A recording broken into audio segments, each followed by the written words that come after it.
is UBC Front Bench.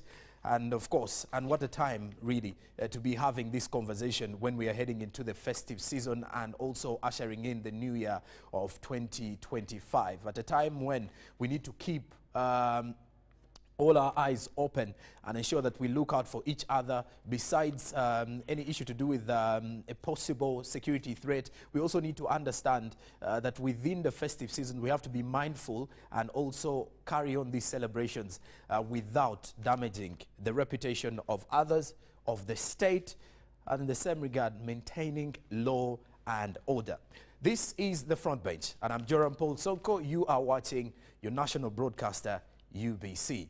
Now, I have two guests this evening who are joining us to have this conversation and more. First is the State Minister for Internal Affairs, and this is none other than Honorable General David Muhoozi, who joins us here on the Front Bench this evening. A very good evening, Honorable. Thank you for joining us. Good evening. All right. And with him, he has tagged along with the Permanent Secretary of the same Ministry of Internal Affairs, Lieutenant General Joseph Musanyefo. A very good evening, Lieutenant. Thank you for joining us. Good evening, viewers. Well, and of course, you can definitely follow up these conversations and more using the hashtag UBC Frontbench, where we will definitely be engaging your leaders this evening as we address the concerns that matter within Uganda's internal sector space or within Uganda, and then also trying to see how the different security agencies are building a safer and secure Uganda for all of us. And speaking of a secure Uganda for all of us, why not have our symbol of unity before we return with the conversations? Oh, Uganda, may God uphold thee. We lay our future in thy hand. United, free for liberty. Together we'll always stand. Oh, Uganda, the land of freedom, our love and labor we give, and with neighbors all at our country's call, in peace and friendship we'll live. Oh, Uganda, the land that feeds us by sun and fox our soul grown. For our own dear land, we'll always stand. Kapalapa, Africa's crown.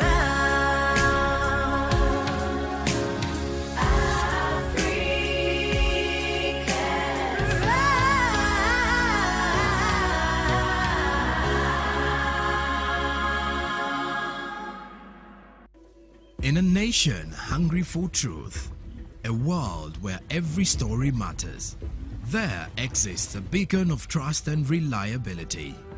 For decades, they've been our voice and our window to the world, holding the mirror of our history. With 4 TV stations and 11 radio channels spanning 27 languages, they stand as guardians of information, defenders of truth. With Mascari Heritage Advantage, they uphold every citizen's right to reliable and free information. Their archived stories shaped our past and illuminate our present.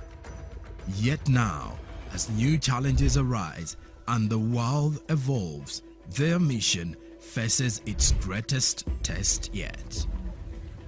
Be part of our journey and let's navigate the unknown, uncover the untold, and safeguard our future together.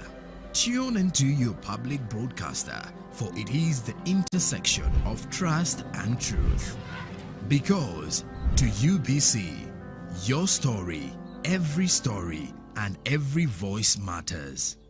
UBC, inspiring Uganda.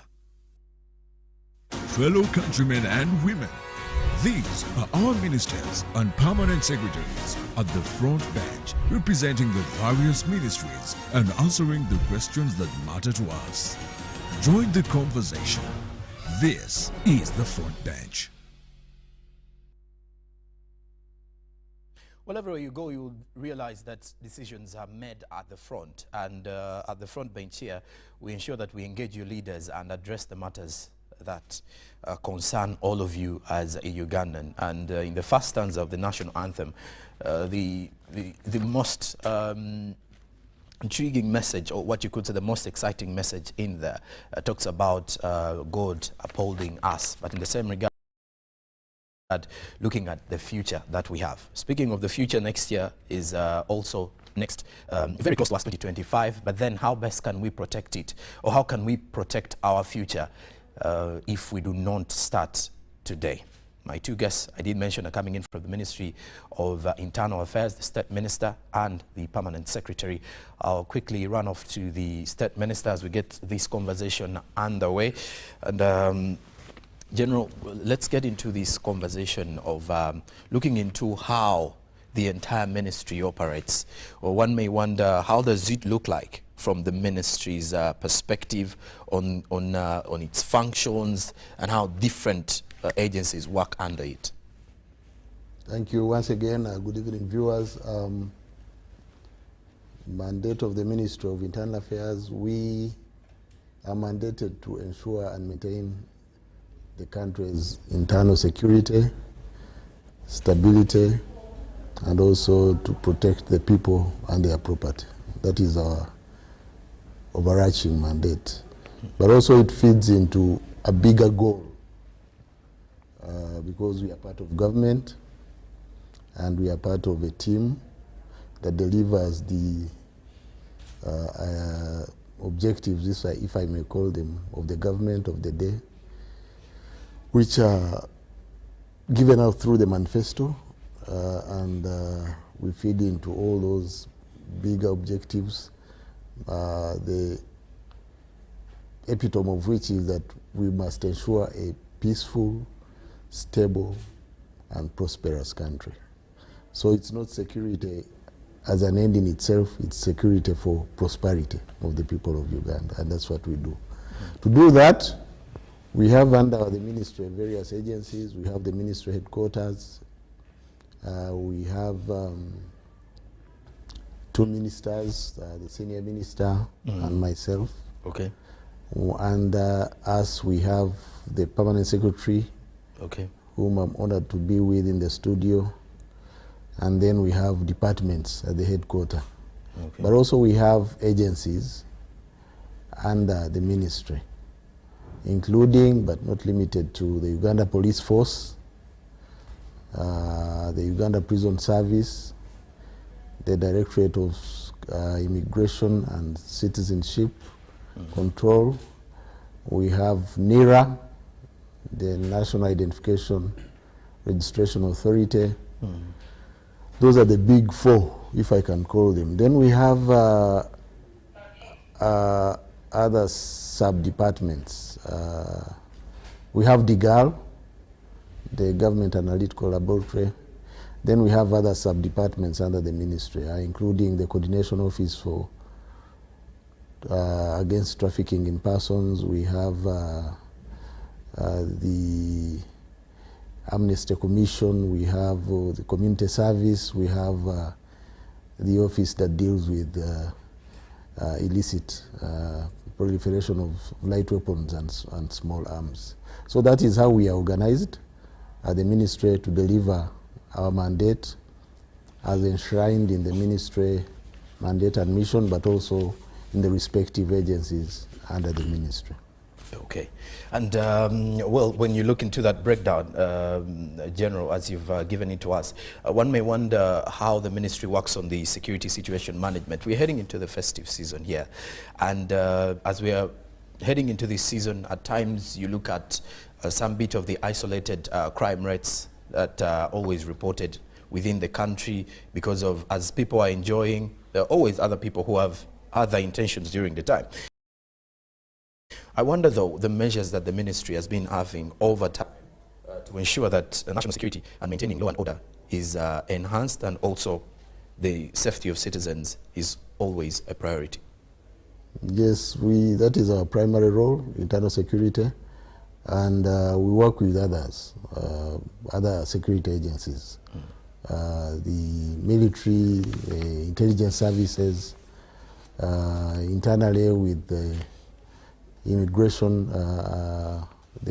department, and the others, to ensure that we have a peaceful and stable Uganda. We have a number of measures, whether be it during festive seasons or in ordinary days, because our job is to ensure peace and security 24 hours a day, 12 months in a year. So whether we have festive seasons, whether we have special days, our role is constant and we must deliver it, because that's how we earn our pay. That's our calling. So we have a number of measures, some routine, others depending on the contingencies of the time. The routine ones include law enforcement, include public order management and safety, include protection of the people and their property, include the right installation security, and the toolkit that we use, primarily people. We rely on people, the human resource. And these are people who are trained to do the job, but also who we deploy in different departments depending on the nature of the assignment. We have the police, and we have those ones who keep errant people. The prison service, that's where we keep people, whether they are on remand or have been convicted and sentenced by courts. We work with other departments for purposes of getting information. We collaborate with the intelligence services. Our actions are information-led most times, so we work with other agencies, but also we rely on the people as our front line, as our eyes. That's why we emphasize community policing in all we do to ensure law and order and the safety of the public. Mm-hmm.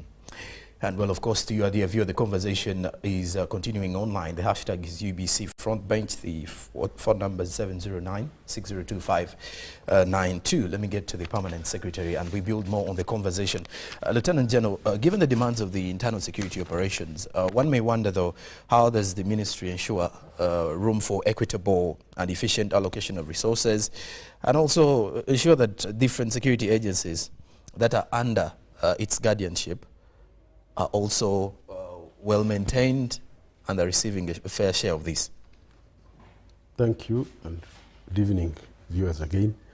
As you say, the resource requirement to ensure the country is peaceful is very extensive, and from what our mission has been given, it's quite extensive, and it requires extensive resources.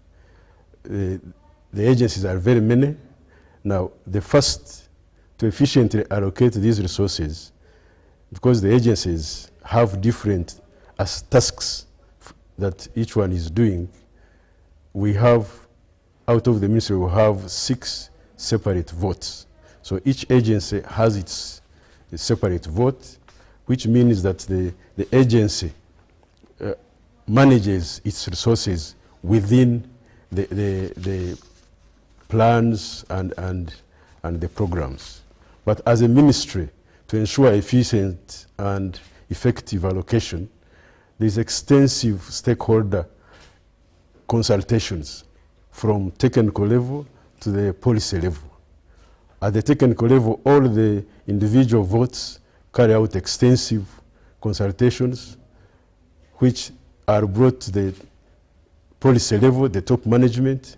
The plans are approved, and then we set priorities for the ministry, what are considered as the major priorities that will ensure that the ministry realizes its mandate, we ensure there is law and order in the country and peace. So we set priorities. The resources can never be enough because the requirements are big. The medium expenditure framework that we are given is always limited, but the tasks before us is huge and expanding, so we have to prioritize and ensure that the resources are effectively allocated. And of course, as a ministry, we are part of the governance and security program of government, and our budgeting is within the program plans. So our plans of the ministry are part of the governance and security program. Okay, and Honorable, I need to get into this bit of this border management and the control. We're heading into the festive season, and why I'm using this time is that at times many people use such a chance to try and maneuver through when it comes to, let's say, trafficking, smuggling, that is at the border. I wonder though if you can share with us Gameti's efforts to enhance this issue of border management to curb all of this. Thank you. Uganda is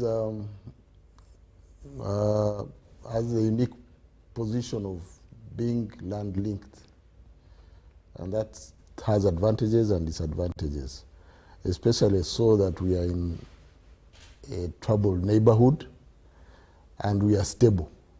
So we attract all sorts of people moving to Uganda for different reasons. But before I go into the depth of that discussion, I want to say that border security primarily is in the docket of Ministry of Defense and the UPDF. We only complement their role through immigration, handling issues to do with immigration. And then speaking about smuggling, that is the remit of the URA. They have officers at the border posts. That said, Uganda attracts all kinds of people. People come for opportunity, people come to visit, people come for tourism, people come for trade.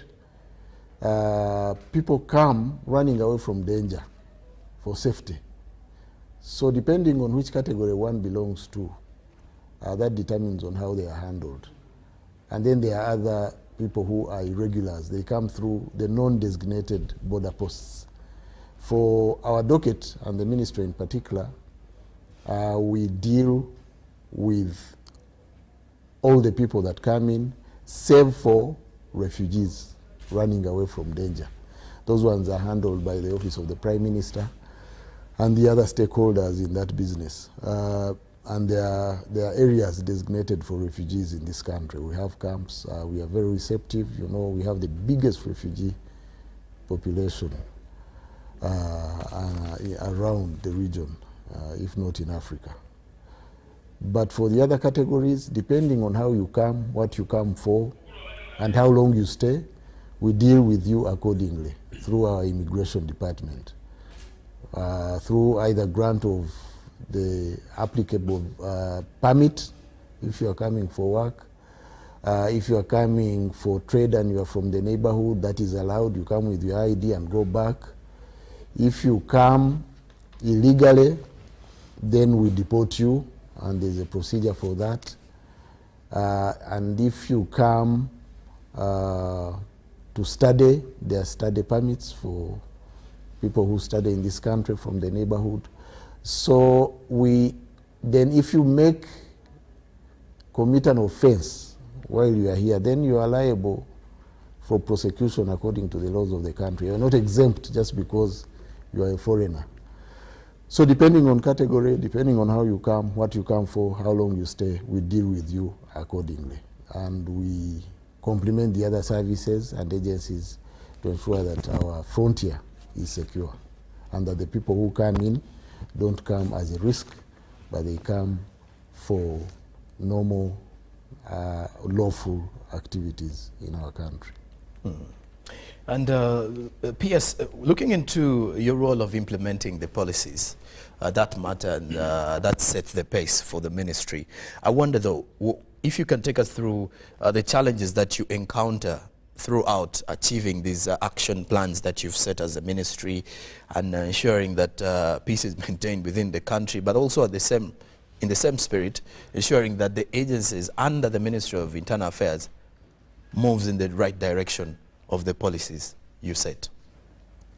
Thank you again. From the mandate we have, the task before us is huge. And to realize peace and stability in the whole country, law and order, requires a lot of both human and other sources to ensure. So the first challenge which we face is having inadequate resources to enable us meet all the requirements that we need. And having to, because the mandate is given, it will not depend on our resources that we get. We have to ensure that whatever resources we receive, we ensure there is law and order and peace in the country. For example, there is a minimum amount of policemen that would be required to maintain peace in the whole country. So to have those, you must recruit them, train them, and equip them. But all that requires resources. And because of the limited amount of resources, for example, now, the police, one policeman is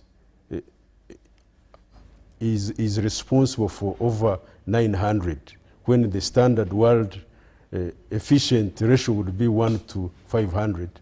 Because of the inability to have the adequate numbers that we need, our ratio is at 1 to over 950. So that restricts us, but it does not stop us from ensuring that there is law and order. We adjust our requirements and ensure that our work, our tasks, while meet the requirement but are within the resources available. The other challenge that we get in everyday work is the changing dimension of crime. Crime is changing every day. It's no longer so while you train and equip personnel for a particular crime, the crime is dynamic. At the moment we have cyber crime. This is a very big challenge. You don't have to deploy policemen to prevent a robber. Somebody sits at home and hacks and steals lots of money. So we have to develop capacity to fit the changing dimension of this crime and make sure that we are not left behind. The other forms of crime that are coming up is violent crime, there's terrorism. These are not conventional crimes, and they present a different nature of challenge to the work we do. Of course, another challenge I can cite is we need adequate identification systems. Okay. We don't have enough. We are developing the crimes identification system, but we don't have adequate identification systems that will help us fight crime to ensure peace, law and order in the country. And of course, the other one is adequate infrastructure to enable us to do our work. The police, the prisons, the immigration, they need a work infrastructure to facilitate them to do their work. Mm-hmm. So all these challenges are there, so we have to adjust our work plans to make sure that we meet our mission, we meet our required mandate, and yet we live within the resources that are provided to us. Okay. And General, we are in a country where at times we have some reports coming in from, or reports that have been cited from certain areas in regards to human rights violations and police brutality, for example. I wonder though, from your perspective, how is the ministry, building this relationship between the agencies and the general public and ensuring that it remains constructive so that we do not have any of these cases being reported? Human rights, yes, very topical subject. Each of these agencies have their work ethic or ethos. Regarding the police force, it's cut out even in the Constitution. One of the functions of the police force is to cooperate with civilian authority, but also with the civilian population. So that is the founding principle of the basis for existence. And it should be imparted right away from enlistment. When somebody enlists with the police, with the prisons, he should know what he is coming to do and who he is coming to serve. That our masters are the public. That said, also the issue of culture is important. The culture of respect, mutual respect, because it's not one way. I see sometimes incidents of members of the public assaulting police officers. That one is unacceptable. Recently, a woman, a lady officer, in a scuffle with a traffic police officer, a lady assaulted an officer, and she was gladly brought to book. So respect is mutual. The public should respect the law enforcement agencies, and the law enforcement agencies must respect members of the public. And in doing their work, they must ensure that they do it within the confines of the law. To do that, to enable them to do that well, we develop SOPs, standard operating procedures, to guide them. We do rules of engagement. We have pocket books to guide, even including on especially the employment of lethal force, how, when, how, the proportions and the circumstances that warrant the lawful use of force. Those are meant to guide the practitioner, the law enforcement officer, to do their work and do them according to the law. Then training, to impart these skills early enough so that they are embedded in their psyche as they go about their work. Those are the measures we are taking as a ministry to ensure that the forces abide by the compliance requirements to respect human rights. But also, I would like that we appeal to the members of the public to ensure that rights are accompanied by obligations. Also, to live within the law, to respect law enforcement officers, and to ensure that we have mutual respect for each other so that our country remains safe and stable. Okay. When we do return after the break, we are going to be talking matters, transparency. We shall also turn our focus on to something to do with corruption. That has always been the biggest elephant in the room of conversations when it comes to how certain operations run within the country. And of course, in that way, corruption rather, looks like something that we need to fight. It looks like something that we should fight as the entire country, regardless of the capacity or role that you have as a citizen. You might be unemployed, you might be a self-employed, you might be attached to a given job, or in the same space you might be someone who is attached to a ministry and you're a civil servant. So that is a conversation we're going to be having after the break. As we continue to have the same, join us using the hashtag UBC Frontbench. Good evening. This is the Front Bench. Winning requires muscles tougher than concrete.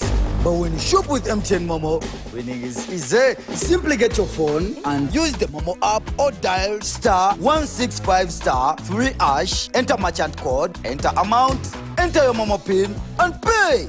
Congratulations! You have finished shopping and now you stand a chance to win mobile money with MTN Momo. In a nation hungry for truth, a world where every story matters, there exists a beacon of trust and reliability. For decades, they've been our voice and our window to the world. holding the mirror of our history. With 4 TV stations and 11 radio channels spanning 27 languages, they stand as guardians of information, defenders of truth. With Mascari heritage advantage, they uphold every citizen's right to reliable and free information. Their archived stories shaped our past and illuminate our present.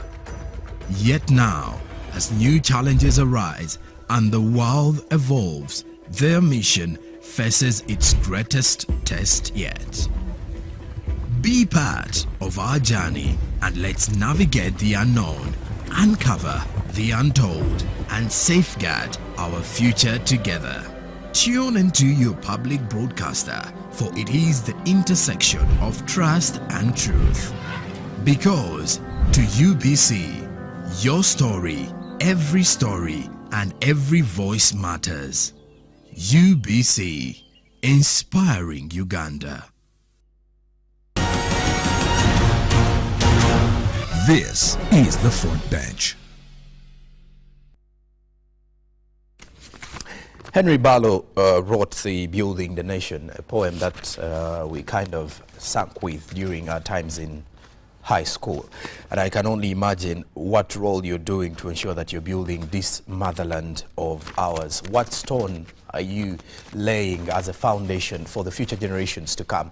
Because by the look of things, every day that comes, we are presenting ourselves the best opportunity to ensure that we have all it takes to see a Uganda that is growing at a steady, fast kind of movement, but also looking at it in the aspect of ensuring that socio-economic development is prioritized and also put at the forefront of every decision we make while living in this dear motherland of ours. We continue with our conversation here with the Ministry of Internal Affairs, with the State Minister and the Permanent Secretary. And I'll definitely run off to the Permanent Secretary on an issue to do with coordination with other government agencies. The Honourable Minister mentioned something earlier, but then I wonder though, looking into the other strides that the ministry is doing to, agencies such as the Ministry of Defence, the police, the intelligence agencies, to ensure that we have an efficient but a unified response to any threat that may arise within the country. Thank you. As the Honourable Minister has said, the Ministry of Internal Affairs works with other sister agencies in ensuring law and order in the country. But specifically, they are given structures, set up government structures within which we operate to coordinate with other security agencies and other MDAs. First of all, the Ministry of Internal Affairs is the lead in ensuring law and order in the country. And all the arrangements for peace and security are police-led. If you have operations within maintaining law and order in the country are always led by the police, but within the structures of joint planning, joint intelligence committee, joint operations, where all the agencies sit and plan together all the peace operations in the country. And at the top of these different coordination committees is the National Security Council. The National Security Council is chaired by the Minister of Internal Affairs and contains all the security agencies and receives all the security plans for the whole country. So all security agencies come together and plan for the national security. And, well, that okay. That's the operational setup. Although in the law, the chair of the National Security Council is the president. And this council has the Attorney General, it has the Minister of Finance, it sits when it's contingent, but for purposes of day-to-day movement of things, the President assigns the Minister for Internal Affairs to chair the frequent sittings of of that committee. But in the law, it's the president who is the chair of the National Security Council. Okay. And in the same regard, Honorable, let's talk matters counter-terrorism strategies that are being laid by the ministry with some of those threats that we normally see from the international media as other agencies away from the country also warn their citizens that normally come here for tours. What specific counter-terrorism strategies does the ministry have, and which ones are those that they work with other ministries to ensure that we are not putting ourselves in the red flag and then threatening visitors from coming into our country, but at the top of it, ensuring that we have peace within the country? Terrorism is a global threat, it's a regional threat, and then it's country level threat. So we are organized accordingly. Within the international framework, we collaborate with others. Within the regional framework to which we belong, like the ESC, we have security sector arrangements for dealing with the terrorism. In the country, we have policy frameworks, including things that are ongoing, like the formulation of a counter-terrorism strategy, but also the legal framework. Recently, we did reforms on our law, because we're on the grey list regarding issues to do with money laundering, which sometimes they think can be terrorism financing. So we had to amend the Anti-Terrorism Act in order to provide for that aspect and to be current like the other countries. So that is at the policy strategic level. The operational and tactical level, we are also collaborating with the other agencies, taking in mind our experience over time, because I think in a way we were rudely awakened by the urban terrorism of the ADF, which was active then in the DRC. I remember even before Operation Shuja, there was Operation Safe Haven that time, where UPDF entered Congo in pursuit of the ADF, because it was a safe haven for troublemakers to come, make attacks on Uganda, and go back to their safe havens in eastern DRC. So the idea was to take the war to them, instead of being here like sitting ducks.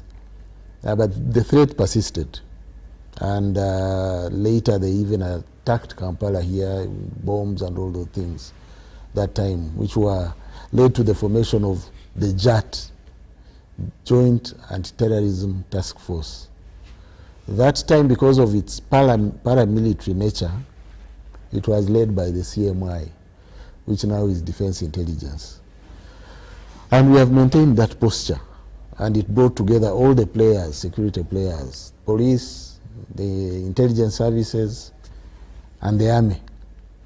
And over time, they have protected the country against terrorism through disruptive operations, so that we are ahead and we not only just respond to incidents when they happen.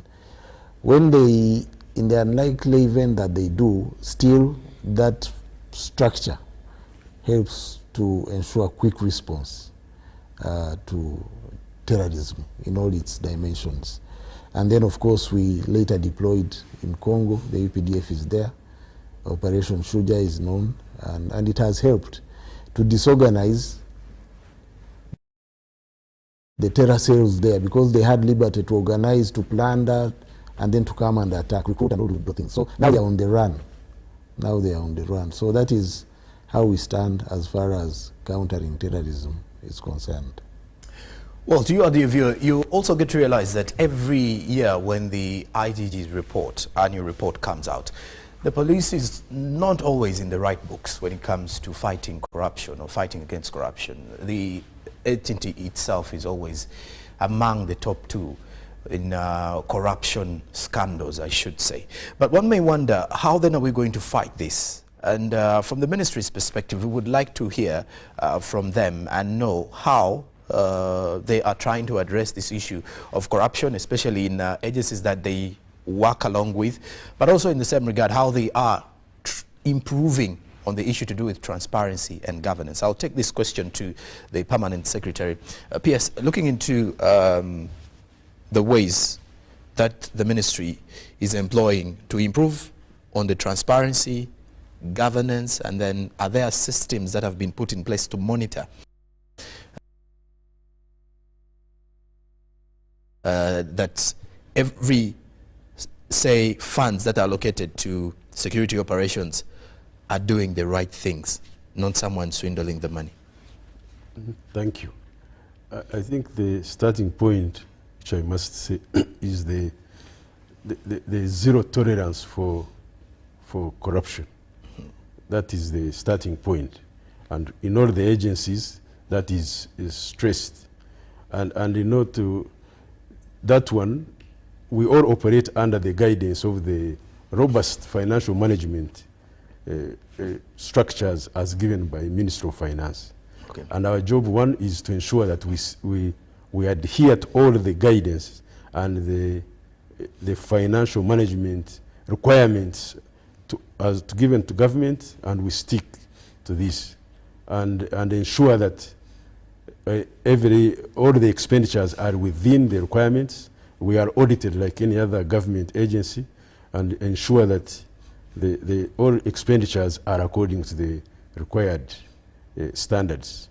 But beyond that, besides that, as a ministry, you know, each vote spent is self-accounting. And as you can see, there are 6 different votes, but we have vision of all the votes at the ministry by having one. We have joint planning committee of the ministry, where all the plans of the ministry are discussed by the joint committee, so that the top management will look at all the activities. So no vote will operate independently of what away from the ministry's strategic plan. So that one is, we stick to it and ensure that it's adhered to, and there is vision of all the activities in all the votes across the ministry. And then, but then within the agencies, then there are also structures of discipline, like the police and the prisons. Within their structures of enforcement to ensure that discipline is adhered to and corruption is fought. Mm-hmm. Yes. And Honorable Minister, let me get to you. We've had an issue this year of the expiring national IDs. Now, many Ugandans have seen their national IDs expire, and then others likely to have many of those expiring next year. And many are having concerns about how they will be able to upgrade to the latest developments that NIRA is working along. But then also on the issue to do with regional movement, which does not really fall under your docket. But if you can help us understand the situation with the national ID renewal process. Yes, it's true. The initial stock of IDs issued at the onset of registration in 2014, 2015 are expiring or about to expire. And that alongside the planned enrollment and renewal exercise, which unfortunately has delayed a bit, we decided that we make a provisional arrangement to make sure that people are as less inconvenienced as possible, and hence the extension by 1 year, beyond within which we thought enrollment would have started and renewal of the new IDs, which will come with new features, so that people go on with their lives without unnecessary interruption of their day-to-day business, because the card is a key to many services in the country. It's also used by some of our people for travel within the region. So to that extent, we thought the extension through statutory instrument signed by the minister would help. And I want to inform the country that because of the ID and the attendant National Information Register, 92 agencies, both public and private, rely on that system to do business. And that is a rise from the 50 agencies before, which is a good thing. There were worries about the expiry of the IDs. There were questions about the cost of renewal and the fixed time of 10 years. And people were saying, why renew an ID? Why the cost of renewal? Why don't you migrate to the digital ID? That is our ambition, to avoid these inconveniences. But for now, the logic of 10 years is premised on universal practice. Within 10 years, it is deemed that features of people change. Within 10 years, a physical card degenerates in terms of, because it's paper. So the logic was that after 10 years, if we haven't migrated to the e-card because of various reasons, including that not all the people of Uganda have smartphones, never mind the resources to go that way. So, but that is the ambition we want to go to. So that if you want to upscale, you just walk into a center of NIRA and renew your card. That is where we are going. But for now, the current plan to another physical card is because of our circumstances, including that not everyone in our population has gone digital, has a smartphone, and that's why we have to bear the cost. We are planning it. We have delayed a bit, but everything is in place. We shall soon start enrollment. We shall soon start renewal of the expired IDs. And I want to allay the fears also of Ugandans that expiry of the ID does not extinguish your citizenship. What endures until you die is the national identification number, your personal identifier. That one endures even when the paper expires. But ambition, we shall go to the ID. Hopefully this one will be the last time we enroll people and give them physical cards, because the trend in the world is that we need to migrate to the e-card. And PS, let's get into matters of how the steps the ministry has taken to enhance the risk management strategies, particularly in areas of, let's say, any uprising crisis that may come through. Something like simple disasters within the country. We wonder, though, how is the ministry trying to prepare accordingly? Thank you. The ministry in areas of disaster works under the auspices of the Prime Minister is the lead agency in management of disaster. But you realize that in situations of disaster, police is the first responder. And we look at enabling the police, which is the first responder, to be able to operate and mitigate the challenges of disaster. In situations of fire, of course, it's only the police that has the firefighting equipment. It is always the first and almost the last on the site. Other disasters that we have had, the police is always the first on site. And the police has an integrated response unit which coordinates the resources within the police to respond to disaster. At the moment, it is not adequately facilitated. We are building it, ensuring that it has the capacity to, with facilities like earth movement equipment, and the police has ambulances. It has resources. equipment to react. It is the police that is, with the military that is on the waters, disasters on the waters, it is always the police that is reacting. So the police is the first responder in these situations, and it is facilitated, but we think it can even be facilitated more to ensure that it has enough equipment to respond to disaster.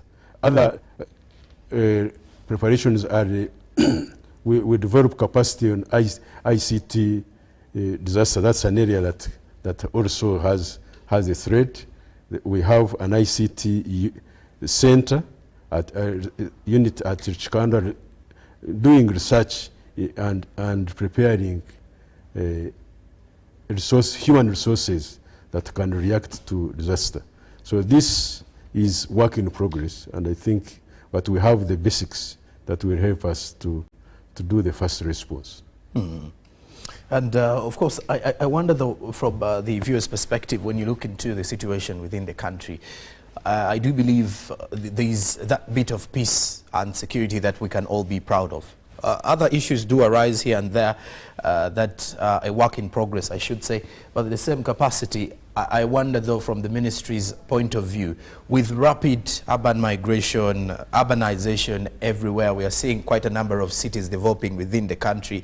This poses a question on how ready are we as a country, or how ready are the ministry, how ready is the ministry and the agencies under it to ensure that we are not putting ourselves in any kind of security threat, especially with the level of unemployment that rises with overpopulation, and just recently with the figures of the Uganda Bureau of Statistics National Planning and Housing Census, we have grown, and the numbers are about 46 million Ugandans. When you look at that, Honorable, how does the ministry work hand in hand with the other agencies to mitigate any possible risk associated with the over-rising population? First of all, I want to be positive about a huge population, especially that includes young people. Some people tend to look at the youth bulge as a disadvantage. I tend to disagree. I think to that extent, Uganda is a young country, a morning country. Depending on how you use that young energy, there are countries whose populations are old and they are looking up to other countries for reinforcement. So we are advantaged to that extent. And asking us whose docket it is to keep law and order, it wouldn't be a solution, especially to rural-urban migration. I think the solution lies in creating opportunity everywhere. So that people don't have so that people don't move. And that's the idea of government, using its PDM, the Parish Development Model.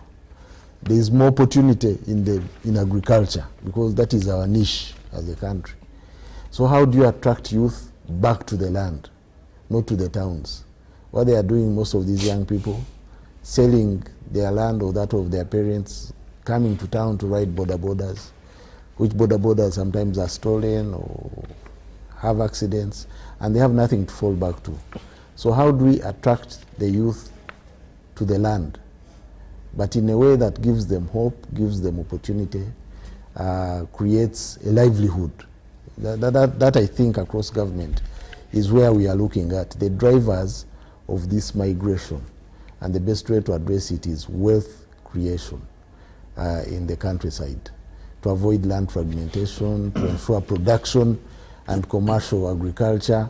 This 4-acre model the president keeps talking about is not just a slogan, it is real, it can help transform this country.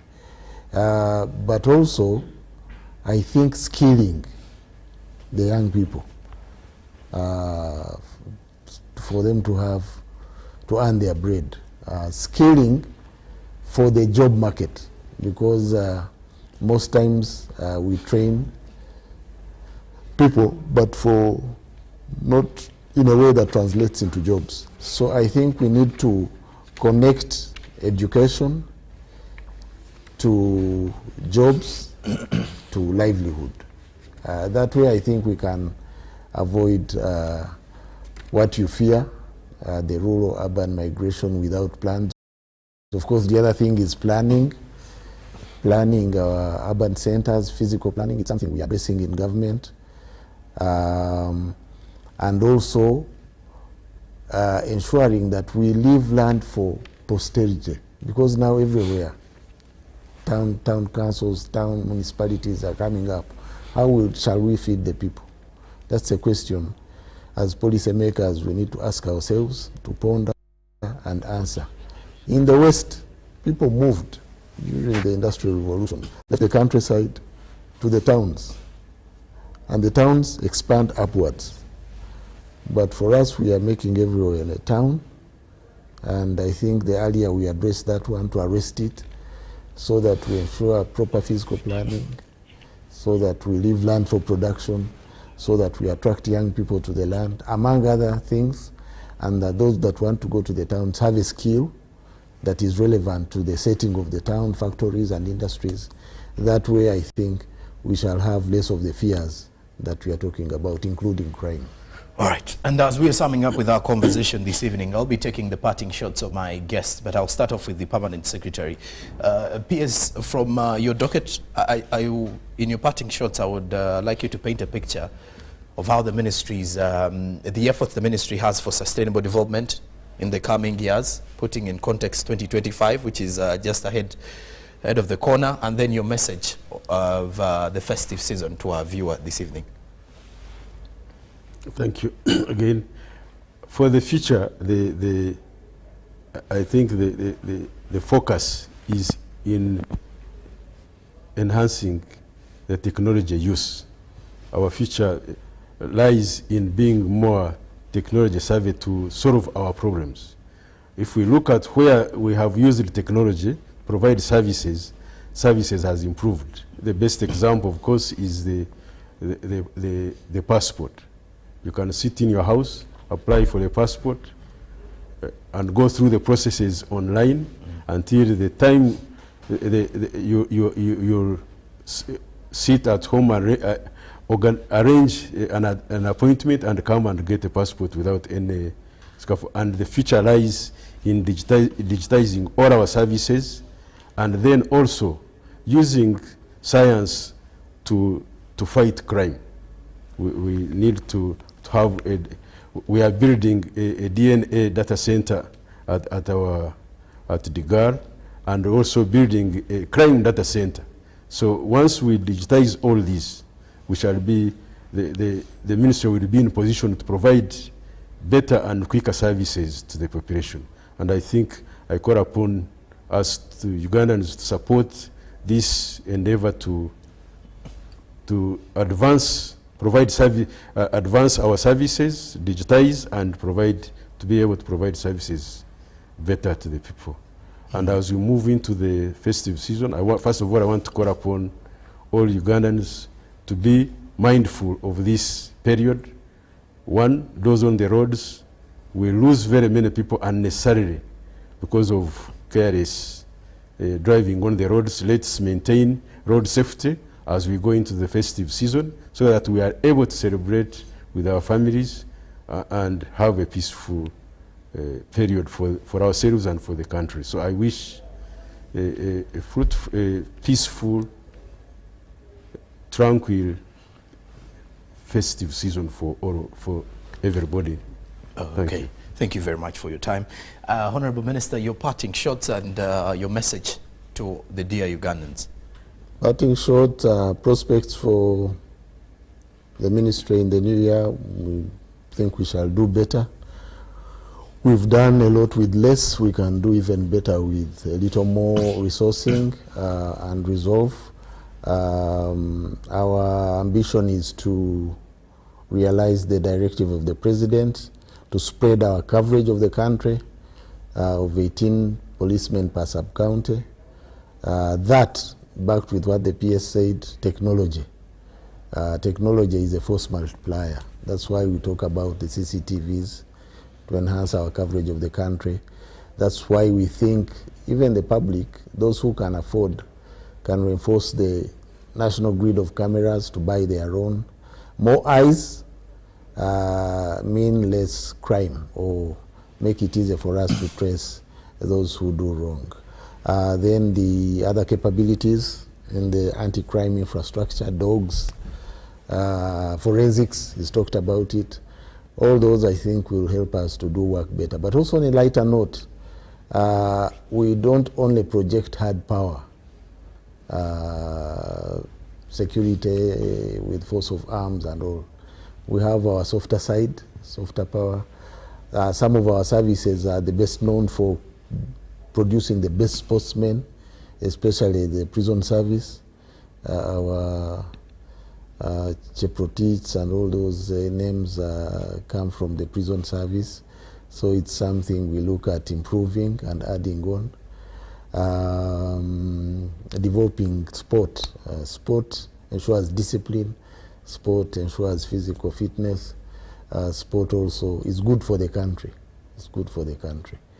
Parting shot, end of year, I would want to call upon Ugandans to be careful. Don't get lost in the festive season. It will come and go, and you need to remain alive for the next year. Satan doesn't work, sleep. God also doesn't sleep. But don't put the burden on God by throwing caution to the winds. Drink responsibly, eat responsibly, do everything responsibly, including driving. Our roads will be overladen with traffic, people going to the villages. Don't overload, don't overspeed, don't drink and drive. For those who ride border borders, be careful. Use the protection gear, headgear. Also don't overspeed, don't drive on different lanes. Follow traffic regulations and the law.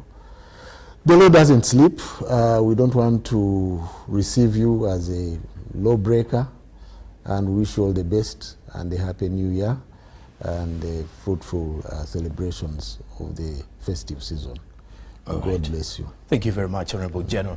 Now, as Henry Barlow would say, today I've done my share of building the nation. Mine has not been driving the permanent secretary to an important function, important urgent function, but rather holding conversations with the State Minister of Internal Affairs, Honorable General David Muhoozi, as well as the Permanent Secretary of the Ministry of Internal Affairs, Lieutenant General Joseph Musanyifu, who have been part of the front bench this Monday to ensure that we have these conversations held and your concerns pretty much addressed. The front bench, decisions are made at the front. I'm Joram Paul Sonko. We wish you a Merry Christmas, and we urge you to be mindful of every decision you take. The hashtag is UBC Front Bench. Till next Monday, good evening. Oh, Uganda,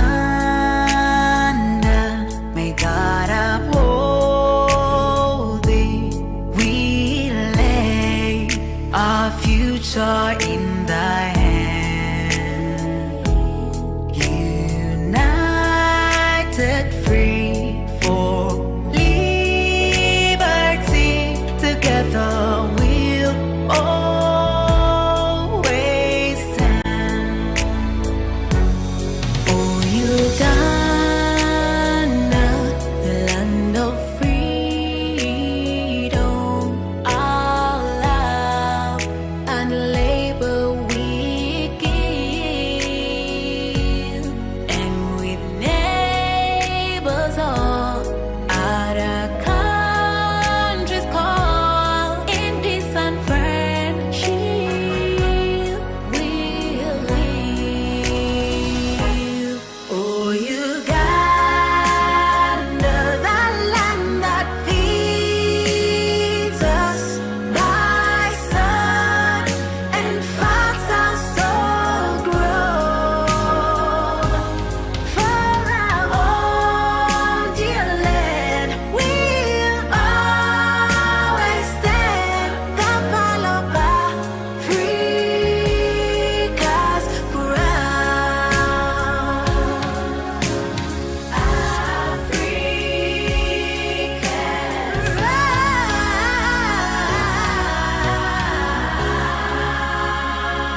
fellow countrymen and women.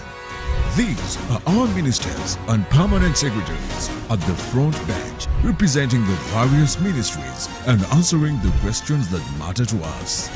Join the conversation. This is the front bench.